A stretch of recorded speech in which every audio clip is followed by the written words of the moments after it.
Hey y'all, Dana with Sullivan Family Homestead here. This evening I am in the craft room working again. I've been down here an awful lot the last couple of weeks getting ready for craft fairs and stuff. So I'm just going to take a few minutes to hang out and wait until I see folks come in, and we'll get started then. So anyway, just hanging out.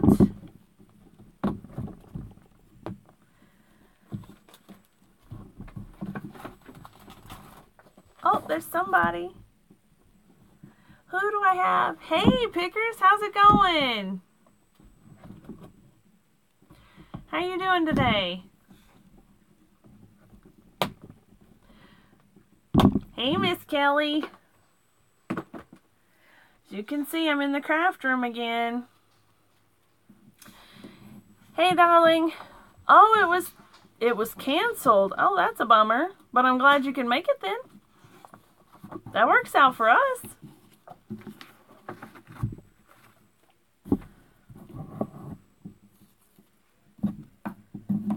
So I'm hanging out down in the craft room. Hey, that's good. What did you sell? I got a sold on Etsy. What did you get sold on Etsy? Miss Kelly has some sewing projects to work on. That's cool. I have an Etsy store technically, but I haven't got anything put in it yet because I haven't had time to sit down and write out narratives, descriptions, and pricing, and figure out shipping and all that good stuff. So I keep putting it off, unfortunately, and I need to quit that.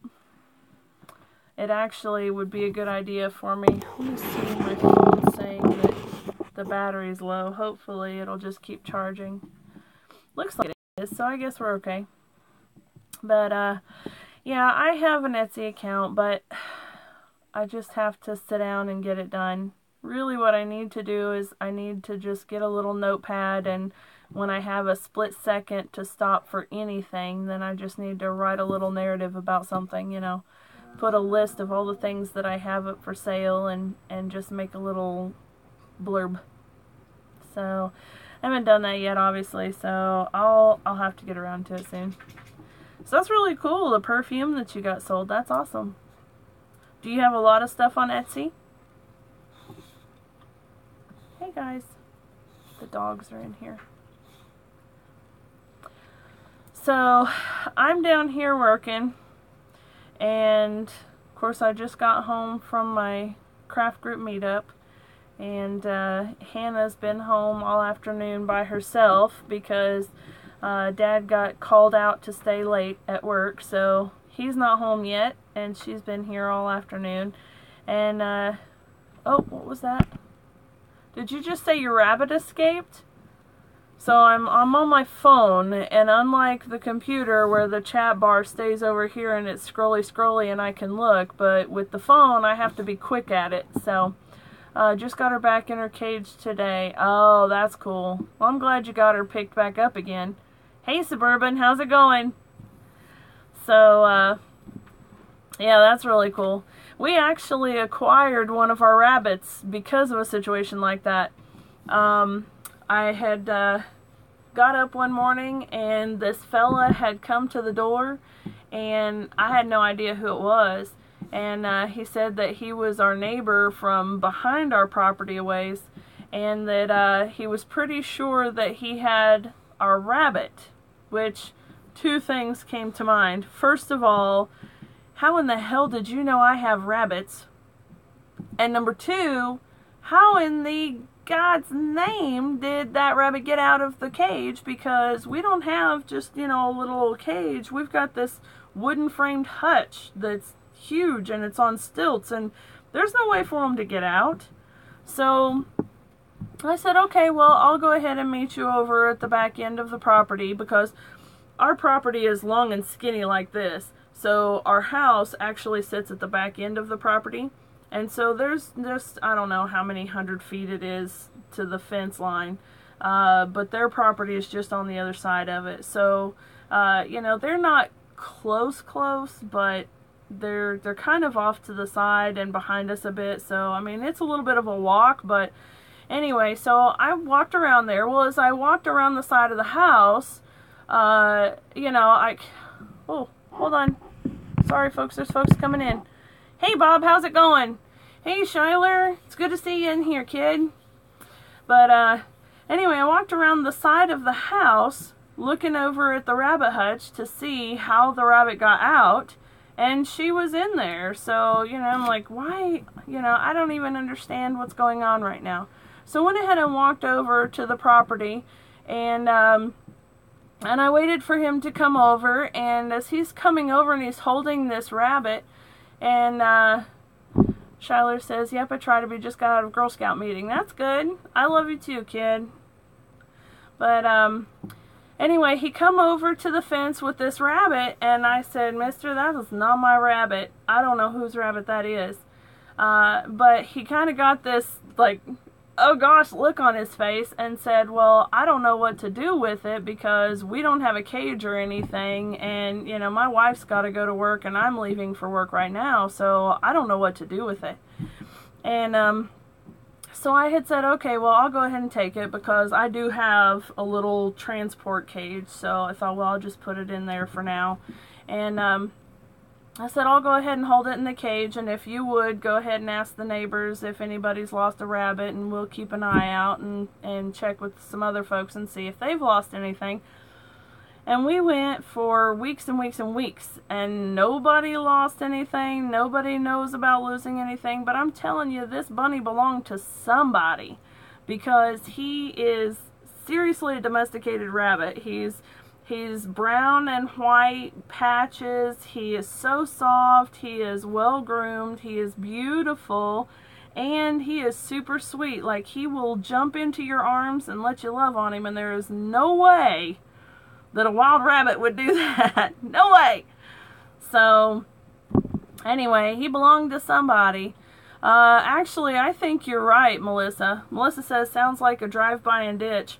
I think you're absolutely right because there's only a couple of houses around here and none of them, absolutely none of them, know anything about this rabbit. So, anyway, Hannah came home from school that day, and of course that was the end of it right there because he jumped right into her arms, and now Max has a permanent place in our homestead. So yes, Bob, we are up one rabbit. So yeah, absolutely. Suburban says discard from Easter. Yeah, you're probably right. Melissa, I am so glad folks don't ditch their cats over here, because look, I'm gonna say this, and there are gonna be some cat lovers in this group, and I don't want to offend anybody, but I'm not really a cat person. I'm more of a dog person, you know, like cats have entirely too much attitude for me to deal with, you know. If they're outside, okay, fine, but, you know, we've got chickens, and I don't let them free range now because of the whole incident before, you know, but we're getting to a point where we're probably going to have to start letting them out again. So, and this is something that I'm going to talk about, this evening. Shyler, be still. So, yeah, Melissa, they fight with your own plus. You know, you end up inevitably getting one of them that piddles all over the place, and it smells so bad.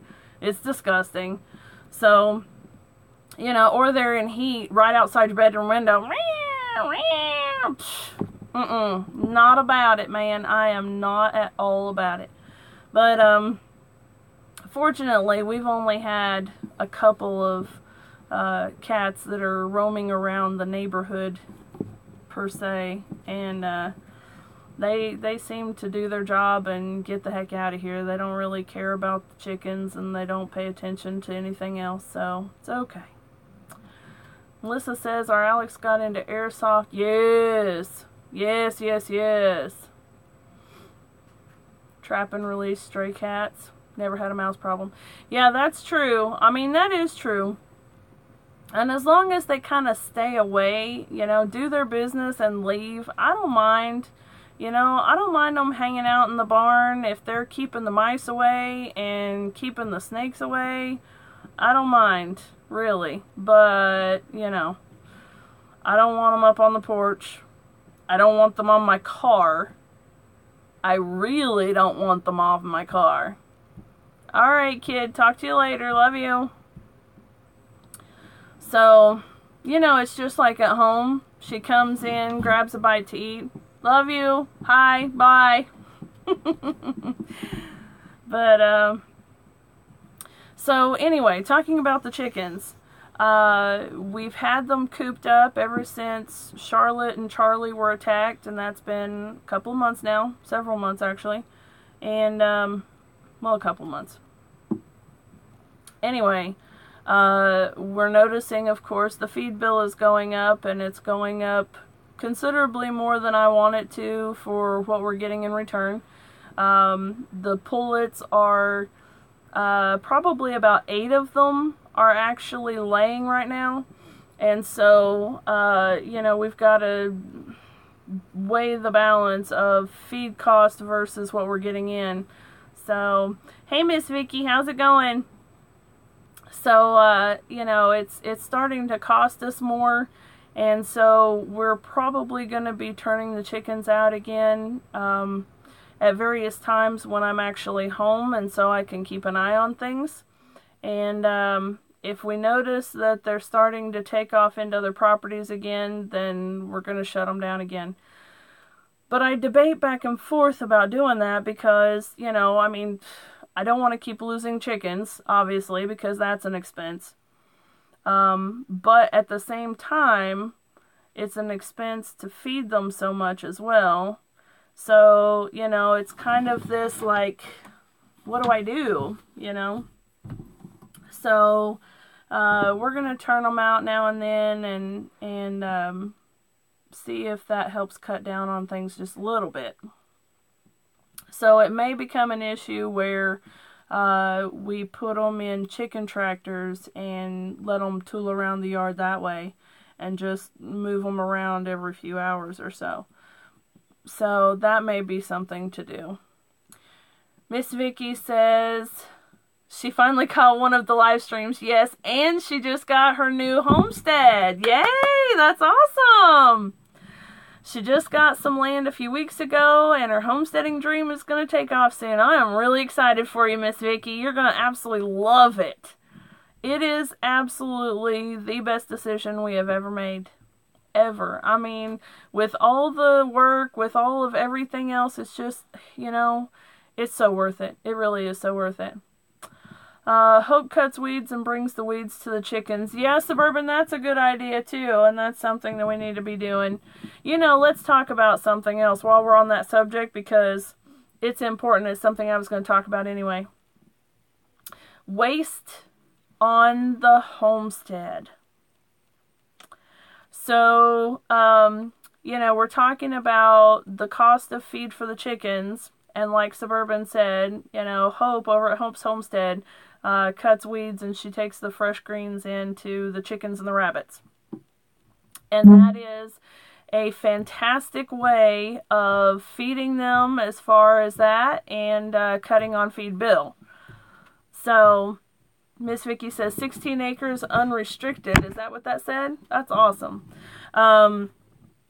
So that's one really good way to help cut down on the cost of feed and and you know, take care of all that stuff.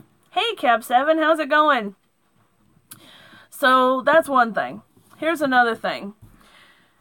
You know that if you've planted corn, then you're likely starting to or have already harvested it for the year, right? And so when we harvested the corn, we pulled the stalks out of the ground and we fed them to the animals. Which is fine, because the goats absolutely loved them. Hey, Miss Opal, how's it going? You know, so there was something that they got some food. Hey, Miss June. But one thing I didn't think of is that I could have, you know, saved a few of them for my fall decorations because I love having corn stalks for fall decorations. Did not even enter my mind in the slightest. I was so busy worrying about getting it out of the garden, getting the garden cleaned up, and getting it over to the animals for them to eat that I did not even think about it. So guess who went to the stupid store and paid $4 a bundle for stupid corn stalks? Like, hello. You know what I mean? That's dumb. So, but there are other things. You know, we talk about putting the chickens in the tractor. Oh, yeah. Yeah, I did, Suburban. It was absolutely ridiculous. It was one of my most ignorant moments, literally. And as I am walking out to the truck going, you know, that was so dumb. Why on earth did I do that? So dumb. Anyway, yeah, just come and get some from you. Sure, yeah, I'll go do that. I'll drive cross country because that's cheaper than $4 a bundle, Melissa. Well, you know what's really bad, even worse than pulling them out and feeding them to the chicken or feeding them to the goats and then having to go buy some, is that there is a field just down the road. And I am so sure that I could talk to the fella and say, hey, could I cut like, you know, a couple dozen stalks and, you know, give you the corn? You know, like, I'm sure, you know. Yes, Suburban, exactly.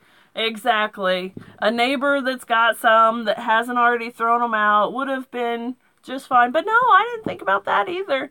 Because I was at the store, I was there, they were there. This is what happens. So yeah, intelligence there. I blame total menopause brain, right? So anyway, so that's one thing.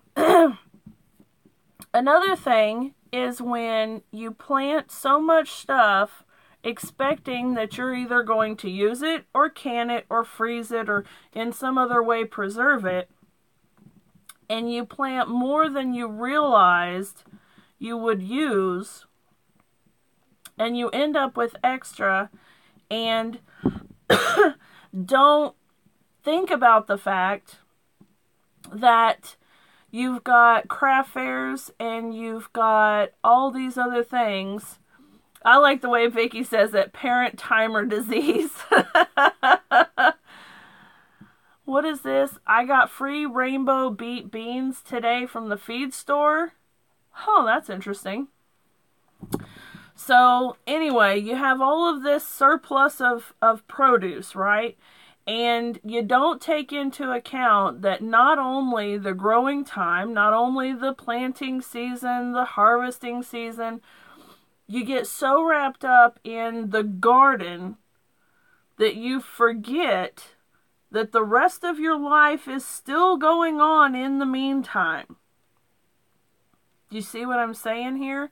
So when it was planting time, sorry for that bump, when it was planting time, it was okay because, you know, okay, today we're going to plant this and this and this, and we go out there, we plow the row right quick and put them in, and it was okay, it was fine.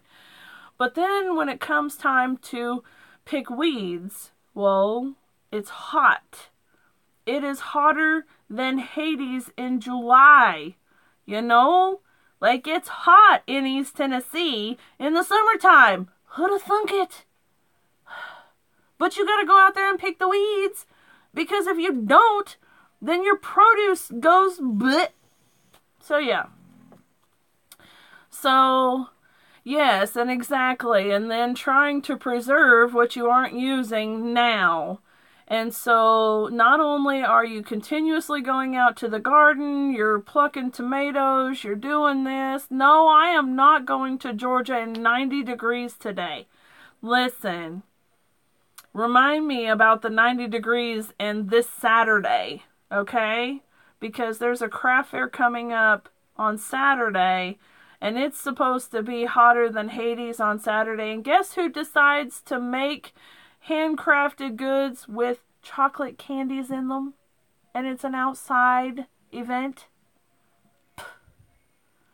Anyway, So, you know, you don't think about that. You don't think about how hot it's going to be in the summertime trying to pick weeds. And then you don't think about the fact that you planted 600 tomato plants thinking that half of them would die, and none of them die. And not only do they not die, but each one of them goes ballistic and is seriously an overachiever, and you end up with more tomatoes than you know what to do with. And by the time you get this batch processed, that batch is rotting on the vine. And, you know, what are you doing with all of this stuff? Like, you know, So, and then I thought my cucumbers were done. And so I kind of neglected them. I let the weeds grow over a little bit, you know, and it was nuts. It really wasn't 600 cab 7. I have a bad habit of exaggerating that. It was actually about 60 plants altogether. I had done 24 Homestead tomatoes, 36 beefsteaks, 30 something, 18 cherry tomatoes, a couple of Romas, a couple of Globes, and one Cherokee Purple. Anyway, I ended up with about 60, 70 plants all the way around.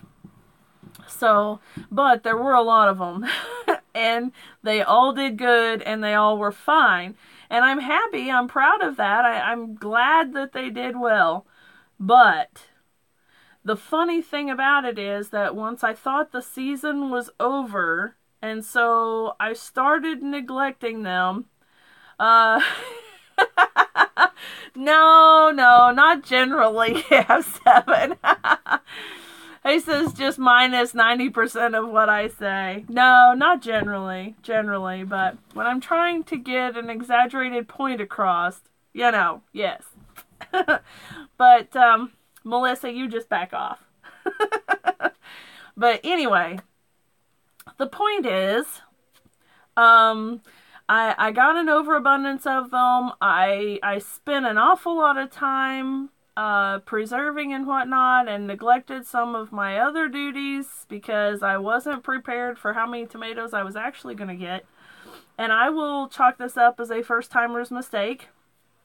I really expected that most of them would die, and, you know, I wanted to make sure that I at least had a few.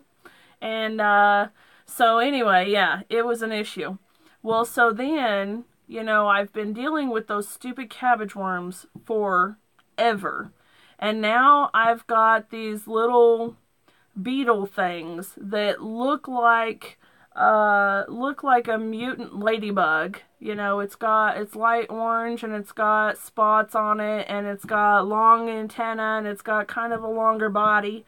It's not like a ladybug at all. It's like a beetle of some kind. And you guys are going to know what it is, but I don't know what it is. But it is all over the tomatoes now, and they are just eating what's left of the tomatoes. They're gone. Okay, but that's a waste, right? That's a waste. And so there's that. Now, the cucumbers that I thought were done, so I left them alone to focus on the things that were still alive, the peppers and the tomatoes. And so I was focused on that. The cucumber vine still had one vine that was apparently still overachieving and had produced 4 or 5 cucumbers about this long and about this big around and fabulous looking, and now at this point bright yellow, because I didn't know they were there. I didn't pay attention to them, and they went to waste. One thing I know about that, though, is that Abby, my horse, loves them. So, is it really a waste if the animals eat them? I ask you. So, I'm going to chalk that up as a no. That's not a waste. So, there's that. But, I mean, the fact is that, you know, I needed to be better on top of this, and I wasn't. So, that was a big thing. The carrots were in the ground and they were giving me a hard time and I couldn't get them pulled up. So Matthew is going to help me do that, but then he's being called out, and then by the time he gets home, of course, it's really late, he can't see anything, and he's dog tired, so it'll wait until tomorrow. So I was able to bring in maybe half of the carrots that I actually grew. So, Miss Vicky, I agree with you. If someone or something on the farm eats it, it's not a waste. I like the way you think. So, I'm thinking about how to fix this problem, because if I'm having a hard time pulling the carrots out of the ground, I have to be able to do this by myself. So I'm going to have to, I don't know, put them in a raised box or something. I don't know. But it really shouldn't be that difficult. I mean, maybe it's because the type of carrots they are, or maybe it's because the carrots are, you know, have troubles with their nutrients or something, why they pull apart so easy, or maybe I'm just I don't know what, and like Monkey Man and yanking them out. I don't know what it is, but whatever it is, I have a really hard time pulling the stupid carrots out of the ground. So there's that. Then the peppers. See, I wonder if that's what's going on. Wonderful Blessed Life says our carrots were huge, so we had to dig them up. And then Bob Homestead says use a potato shovel. I need to invest in one of those because I had the worst time getting our potatoes out. It was ridiculous. That's something else. I found that I had so much more trouble getting them out of the raised beds because you know, when you're digging in the ground with the little fork, you're puncturing one of them or whatever, and then it's okay, we've got to process that potato now. Either we're going to eat it now or we're going to chop it up and can it or whatever. So, or, you know, you have to do something with it once the skin is broken. So there I am. And I found that for every 3 potatoes, I was stabbing one right through the heart. So yeah, I'm just kind of like, this is so frustrating. So I really liked, and I had mentioned this before, I really liked the way that Hollis and Nancy do their potatoes in the big, huge tubs. And so I think that next year, that's what we're going to do. And I don't mind, I suppose I don't mind having that many tubs to do enough potatoes to be worth having. As long as they're easy to get out, you know, I guess that's okay. See, Suburban, you just need to be here to show me this. Hold on, what does that say? Dig a foot away and use the leverage to push the potatoes up and out. See? I'm jealous that you all have got an amazing gardens this year. Mine didn't do a thing. Just more proof I need to head south. Miss Vicky, you may be right. Melissa, Suburban is in Georgia. So she's farther south than I am.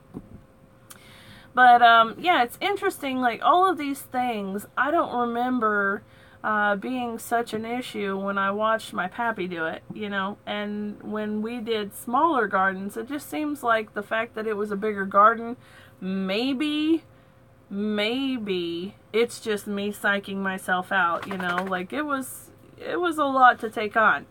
So, but I'm not going to admit that, because Matthew didn't want to do a garden that big, and I did.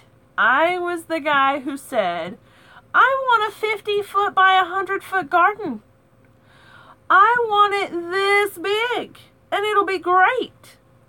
Because I was stupid and didn't think about all of the work of picking weeds and those stupid cabbage worms and all of the other bugs that have managed to terrorize me this year. So it's been a learning curve. The biggest thing about this whole deal is that we have been 100% organic the entire time. So You know, it's easy to say, you know, well, it's because I was silly, or because I was naive, or whatever, that we had all these problems. But it actually had a lot to do with the fact, I think, that we were 100% organic. You know, it's a whole lot easier, I think, to spray a bunch of chemicals on your garden, and that keeps the bugs away, sure. You know, and you still have to weed the garden, of course, but anyway, you know, it's just, I don't know. Let me see here. Melissa says, I put the black vapor barrier over the part of the garden this year with holes cut for a few plants, and it did amazing. Huge plants and no weeds, doing it all over next year. That's really cool. Matthew mentioned that because, you know, down here we have to kind of worry about getting termites in the wood chips. So that's something to, you know, keep an eye on. But we haven't seen that yet. So I'm hoping that we won't have that issue. But, you know, we've heard that it's a possibility. Suburban says, I want that too, but I can't take care of it. I have a 32 by 32 foot. I put cardboard down everywhere. There were no plants and mulched with wheat straw. I only watered on planting day. You know, that's something too. Let me make sure I'm not missing anything else. Okay. That's something too, is that, you know, this year was the very first garden, the very first time we've had this garden. This is our first year here on this property, and that garden is fresh ground. You know, there wasn't a garden there before. We actually had to have Matt's co-worker come in with his tractor and plow it up for us, and all that stuff, because we didn't have already established with the Back to Eden method or whatever. You know, we didn't have cardboard down, we didn't have mulch or straw or anything, and our property doesn't have very many trees that actually lose their leaves. It has pine trees.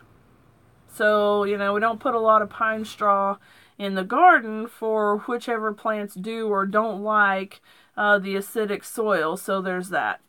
You know, Melissa, I like the way you think too. I'm going to say that that's what it is. I think we did pretty good for our first time. I actually really do think so. Suburban says, when you turn the soil, you're bringing weed seeds to the top to germinate. See, but we had no choice with our first garden. Either plow it up and do it old school, or don't have a garden at all this year and do this, you know, cardboard and mulch thing to get us ready for the fall or spring next year. And I really wanted to go ahead and get a garden this year. But that being said, as soon as things have come out of the ground, we have taken everything out or pulled it up and laid it out. Hey Sherry, how's it going? And then we're putting cardboard down and we're putting mulch down so that we won't have those issues next spring. Next spring, the weeding will be a heck of a lot easier because of that. So, you know, this was a first year thing that we definitely had to struggle through, and, you know, it was kind of a pain in the patella, but next spring, I'm expecting that that's not going to be as much of an issue. So, Matthew is going to be excited about the fact that I'm okay with saying, you know what, we need to do one more year with this size garden to get used to the idea and to fix some quirks that we've got going on and see what's up with that. Suburban says to take a soil test to the county extension office this fall. I am absolutely doing that. I've already been in touch with them, actually, because their ag guy that would do the soil testing, he will also come out and walk the property with me, and he'll do a plant identification process with me. And so I plan to have him come out, and I'm going to record it, and I'll do that as a video, I think. And I haven't been doing videos lately, aside from our live streams, guys, because I have just been so busy. So busy. Melissa, yes, if you go to the extension office in your area, they will absolutely come out and they'll do plant identification. It's great. So, Miss June has peas and spinach growing in her kitchen. Oh my gosh. Suburban, are you serious? I'm gonna whine right now. Suburban was a master gardener for years. It was part of their volunteer hours. Come and visit me. Hey, Mountain Mama, how's it going? So, yeah, I have a guest room right over there. It's right next to the craft room, Suburban. It's right next to the craft room. You can come and visit. I'm just saying. Maybe sometime early spring. Anyway, so we've definitely learned a lot of new things.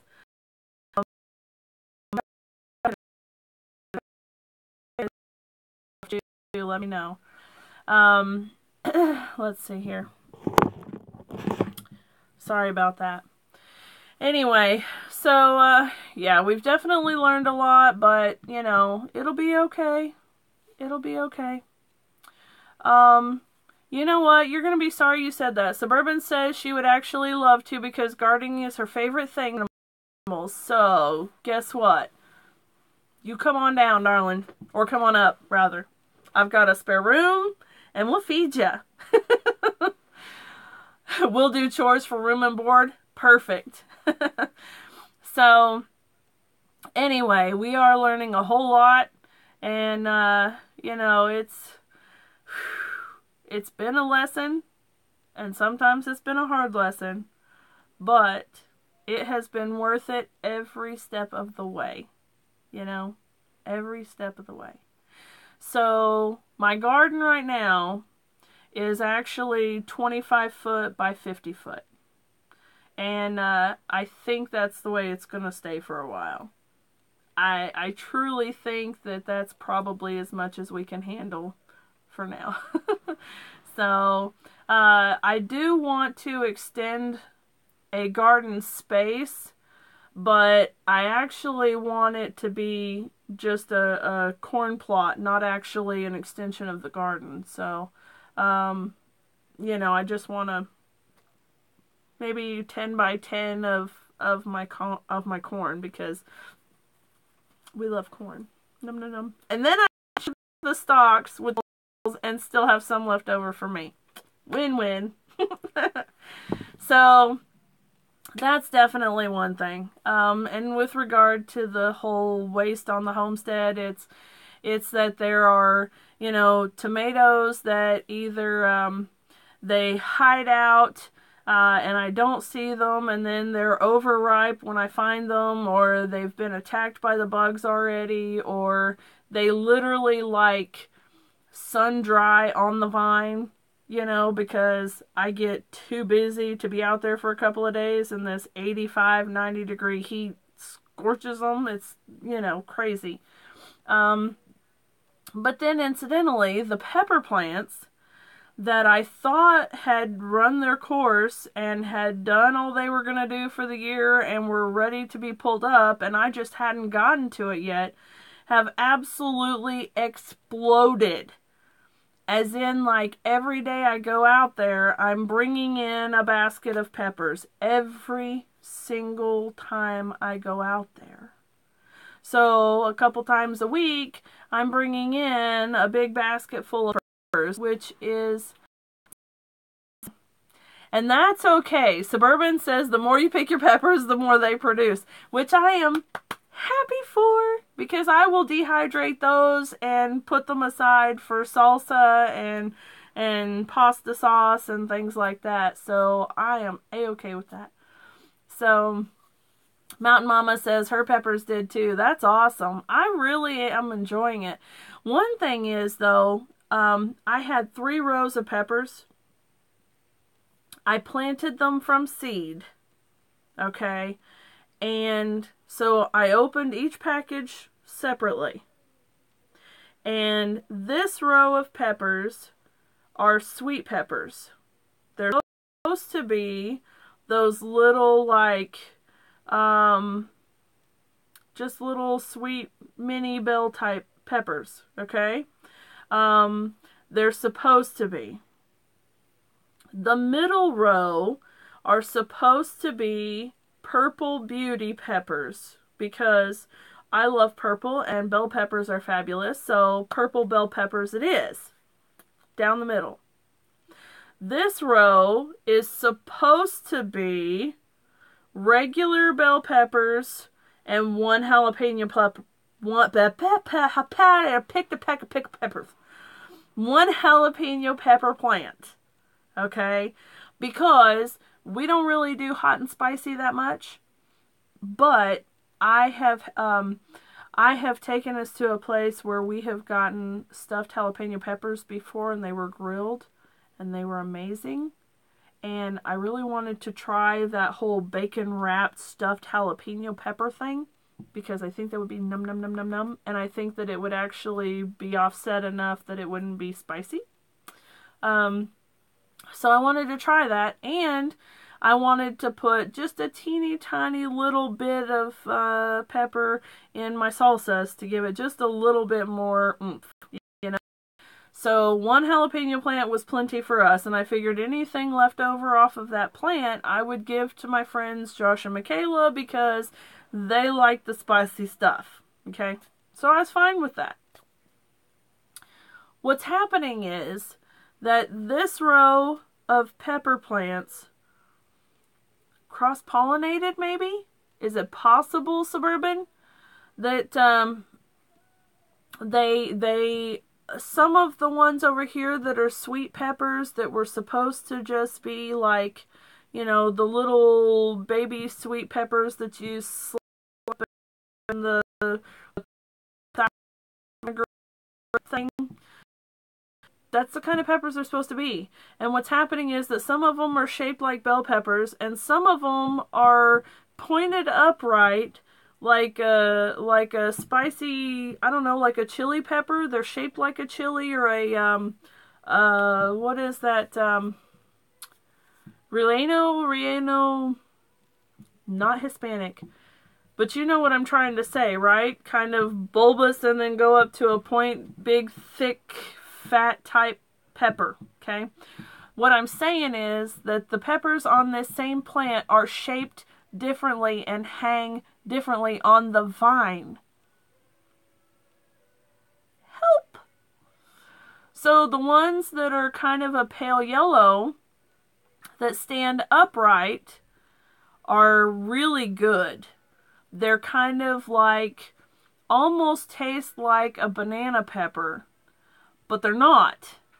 They're not supposed to be.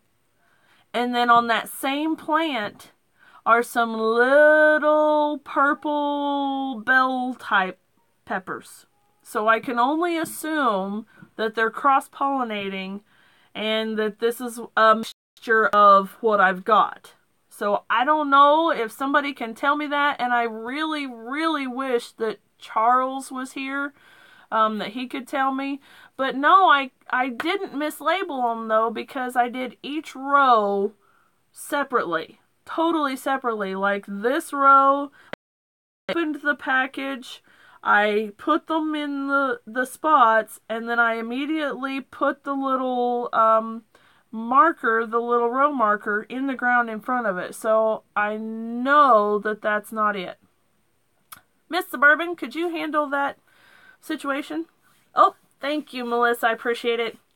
Not yet. Anyway, I actually have plenty of hair. Thank you very much.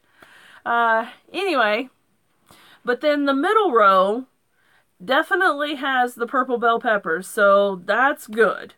And then the third row has a mix of purple and regular green, red, orange bell peppers.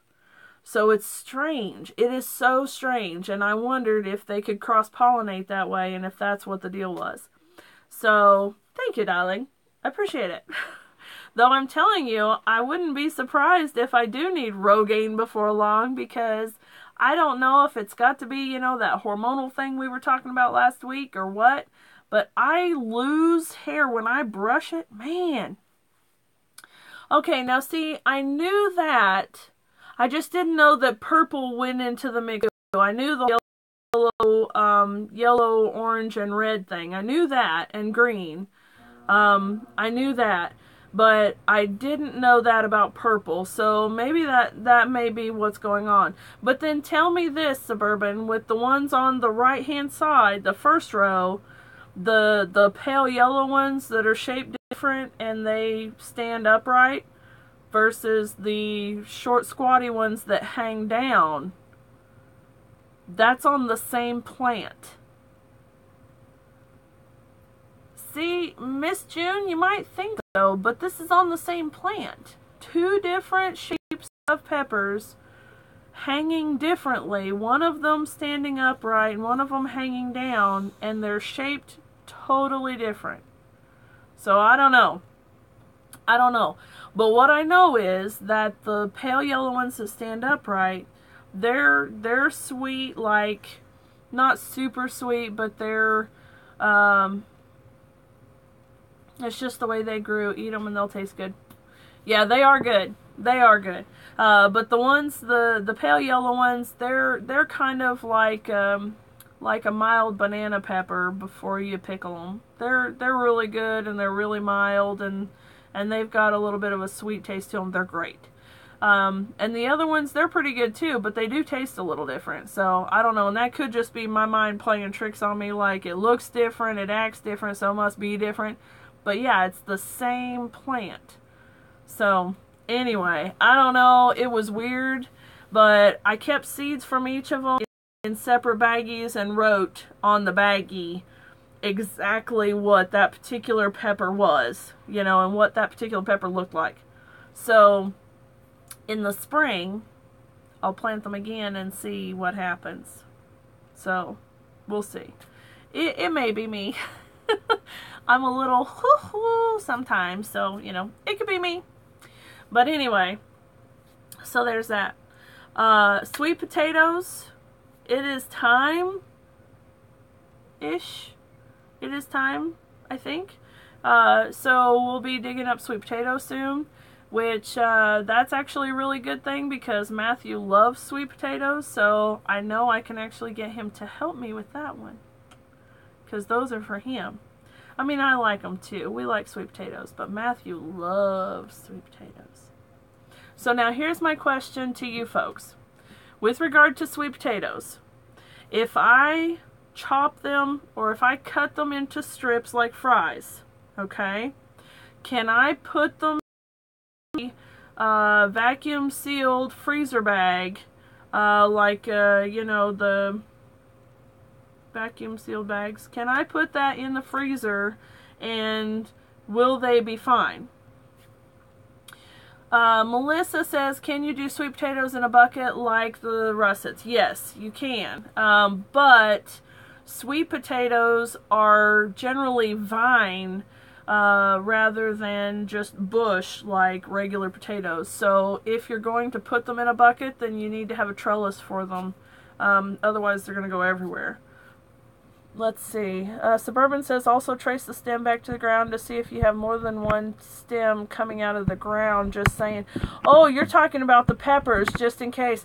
Yeah, one stem. It is actually, like, it is one plant. It is crazy. I'll have to do a video and show you guys. But you're going to see all of the weeds in there too because, you know, whatever. Suburban says, I wouldn't freeze sweet potatoes. See, I was thinking that it just probably wasn't going to work out, but then how do I preserve them? Dehydrate them, maybe? I could can them. I guess I could go ahead and can them with some cinnamon and stuff, couldn't I? That would be a good idea. Well, I don't know. Do you think it would be a good idea? Sweet potatoes are a first for me. Entirely. Like, I mean, helping my granny and pappy, they didn't do sweet potatoes, they did regular potatoes, so, what does that mean? You live too close to TVA? You know I do! I'm wedged in between. Melissa says, oh Dana, we're all gardeners, we know what weeds are, we'll hate them with you. Yes, and that blasted Johnson grass is crazy! All right, thanks, Pickers. Pickers is giving us our 10-minute warning, y'all. So, anyway, hey, Miss Martha, how's it going? You're new here. It's good to have you.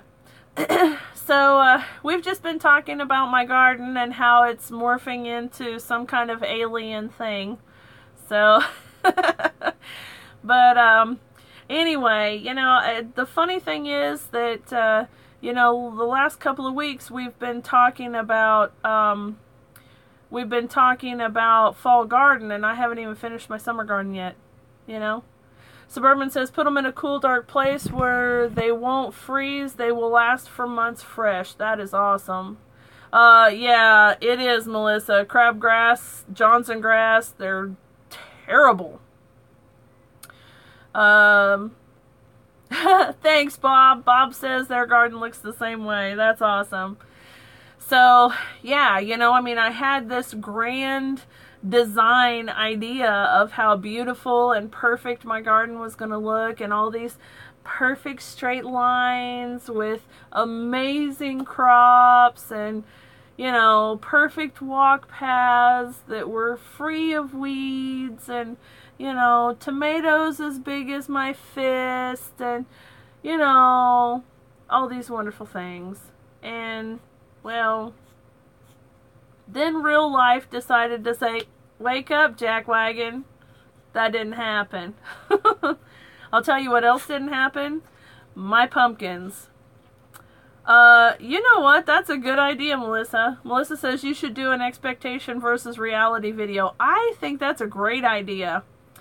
Yeah, my pumpkins for the Whistle Thicket Challenge, for, Go for Green Livings Challenge, totally thrashed. Literally nothing survived. I have one pumpkin, that kind of survived. I set it up on the porch in my fall display because it was the only one, and it was already rotting from the inside or something, because it was on there for a couple of days and then it started having the patch of it on the back side, and, you know, where it was starting to rot through. So, you know, yeah, it's like no pumpkins whatsoever. None. My cantaloupe, it started late, and when it started, it developed two little cantaloupes that I'm fairly certain have stopped growing entirely, and they're this big, and they're hard as little bricks. The vine looks semi-healthy, but mostly dead, so, you know, there's that. We did get a couple of watermelons out of the garden, and there are a couple more out there that are maybe gonna survive to a reasonable size, maybe. Some, and the watermelons that haven't survived, those have been tossed over to the goats and the chickens, and they've enjoyed them. So there again, maybe that's not a waste either, right?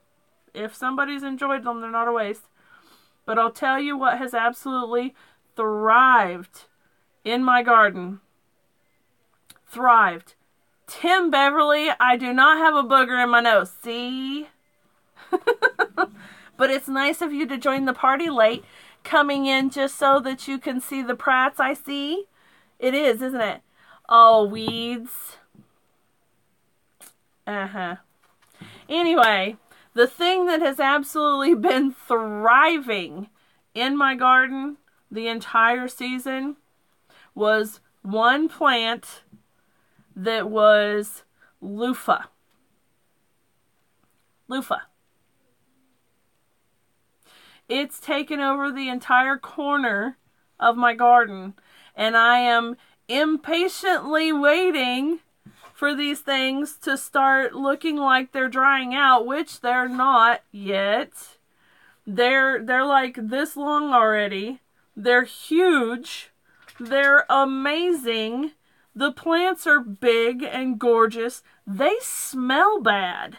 They have this weird, powdery, bitter smell, kind of like some leaves where you disturb them and you get your hands and you can taste it, like that bad. They're so weird, but they're beautiful. Leaves are big, vines are long, and loofahs this long, literally. Literally. And Cab 7, that is not an exaggeration. They really are that big. So, I mean, it's crazy. So anyway, you know, there's that. What are you saying, Tim? Oh, did you get a timeout from somebody else, Tim? June says, loofah's so neat. Yeah, they do stink a tad. Yeah, they really do. They really do. Yeah, sometimes, Tim. But, anyway, so, as soon as they actually dry out, so that I can harvest them and get them out of the garden, because I'm guessing that they're gonna take over until the end of fall. I don't know. I've actually never grown loofah before either, so what I have learned about this entire adventure is that I can grow lettuce, which is good. I can grow cabbage as long as I can keep the stupid cabbage worms off of it. I can grow the heck out of tomatoes. Peppers are pretty cool. And loofah is insane. That's what I've learned. One loofah plant is all there is out there. Like one loofah plant is all that's been out there. One seed, made one plant, did all of that. So, yeah. Suburban says, leave them till the vines die back or the frost kills them. That's what I'm doing. I figure I'll just keep leaving them there. Let me see here. I figure I'll just keep leaving them there until I can actually physically see that they've died off. Melissa says you have to get them done so you can do seeds in the seed box and mark some no touch for me. I'll probably have to just send you some for yourself directly to you, darling. That way you don't have to worry about it, because I don't think they're going to be done by the time it gets to me. I don't know. So it depends on how fast everybody sends them. So anyway, it is 3 minutes till time for the Pratts to come on. And I appreciate Pickers for giving us our little warnings. I really don't like to go over their time, and want to make sure that we can all get over there and say hello to them. So anyway, I'm going to go ahead and say goodbye and have a good night. And I hope to see y'all here next week. So see y'all later. Thanks so much for coming. Bye-bye.